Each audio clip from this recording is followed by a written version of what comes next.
So, Tommy, Carlton Town TV here, and that was an interesting 90 minutes. The first half, talk me through your thoughts at half time, because I know we went in ahead, but it felt like at periods we were maybe on the back foot a little bit. Yeah, they were the better side first half. They're a good side. They're up there on merit. They've got a good manager in Cameron Stewart who's going to go far. They play this weird shape and we struggled to get in touch with it first half. Lucky to be 1-0 up at half time, and we didn't change personnel, but we changed the shape. We had to. You know, we weren't laying a glove on them, and I think that worked, to be fair. In terms of also the one thing we've had really the first opportunity to adapt to, the weather obviously took a turn for the worse. How did that for you affect the way? No issue at all. No issue. The pitch played well. I know games have been abandoned, and our pitch played superbly today. You know, the drainage work in the summers paid dividends today because it's still looking good now. So no issues with the pitch at all. No excuses. And like you say, change shape half time, and then looked the better at the start of the second half, and deservedly then doubled that lead. Yeah. You know, certainly a game of two halves, and we come out in the ascendancy second half and we were far better. You know, and probably deserved the second goal at the time, but then, you know, they come back at us. There wasn't a second before today for nothing. You know, I mean, two unfancied teams really, because people don't expect Coleshill and us to be up there. So we're very similar clubs in that respect, and they're here to stay. And you know, I feel that we really had to grind a win today.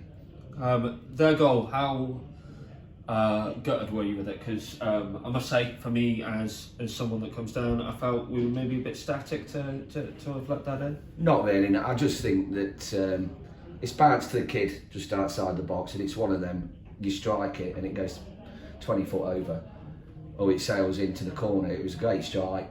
You know, sometimes you just have to say they've scored a good goal, of course, and then after being comfortable 2-0, it starts to change a little bit. But it was a good goal. No issues with that at all. I don't think defensively we could have done much more.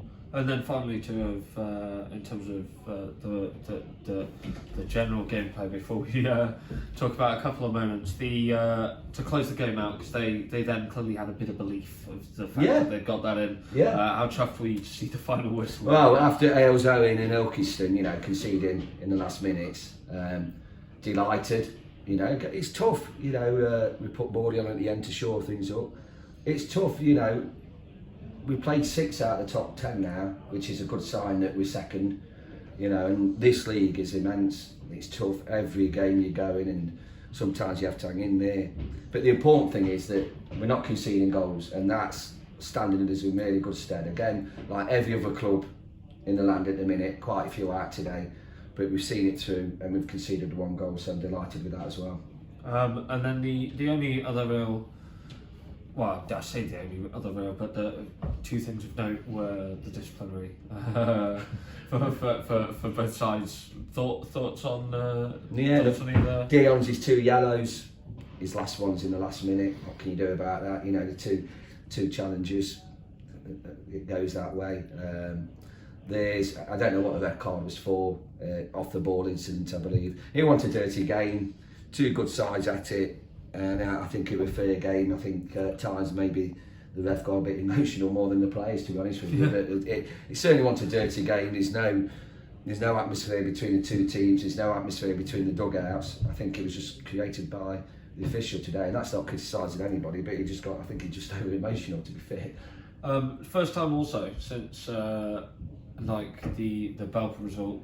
You know, we've got straight back in there with a win and that kind of. We always do it. You know, listen, we're not a team that loses 4-5. You know, we've got a good spirit. If we lose a game, we put it to bed quickly. You have to in this league. You know, I said from day one, you can lose 7 or 8 in this league and be in the playoffs. What we've got now, 11-12, and we've lost 1. So we're not going to get over the top about winning games, and we're not going to get 2 down when we lose games, because that's how it is. And the best way to bounce back from losses is to just stay calm, sort things out properly in training, and get back on the bike, because at the end of the day you are going to lose games. It's part of the sport, you know. How's Owen 2-0, which puts us second. Next up, Bedworth Cup. Yeah. You know, obviously won our opening game in the other cup, then lost to Stratford. With this one, gives us a new opportunity to progress. Thoughts about what we can do within that competition? Well, we want to keep the winning run. You know, we need to be playing the likes. We need to be getting Toby back into the side, so Toby will start next Saturday because he's a massive part of our future. And we need to be getting money in the coffers. You know, so it will be taken very seriously because you just want to keep the momentum. You don't mess about with form. At the end of the day, you don't go and make 8 changes because it's a cup. You don't mess about with that. You know, lads have earned the right, but the one person who will be playing next Saturday is Toby Moore because he's just been so unlucky not to have been picked in the last 2 games. But he accepts it because he's young and he's progressing. You know, and Dion's an experienced player who's helped us through the last 2 games. But yeah, we'll be going for it next Saturday. They're a good side Bedworth. I think we won 1-0 down here. And it was tough. So we'll be going for it. And you say down here, because that's the other thing, is we have the advantage now to have 3 games on the trot at home. Yeah. I mean, that's got to do a bit of a benefit to have that many games behind the home fans. Absolutely, you know, and it's good to play down here. The atmosphere is great in and around the camp. You know, we get good support. And but you know, this is our base. I think we've lost the once to Stratford in the cup. So we you know, this has got to be our fortress, and I think at the minute we're making it that way. And being at home and long may it continue. Yeah, absolutely. Cheers, Josh. And Cheers, Tommy. Cheers. Your man's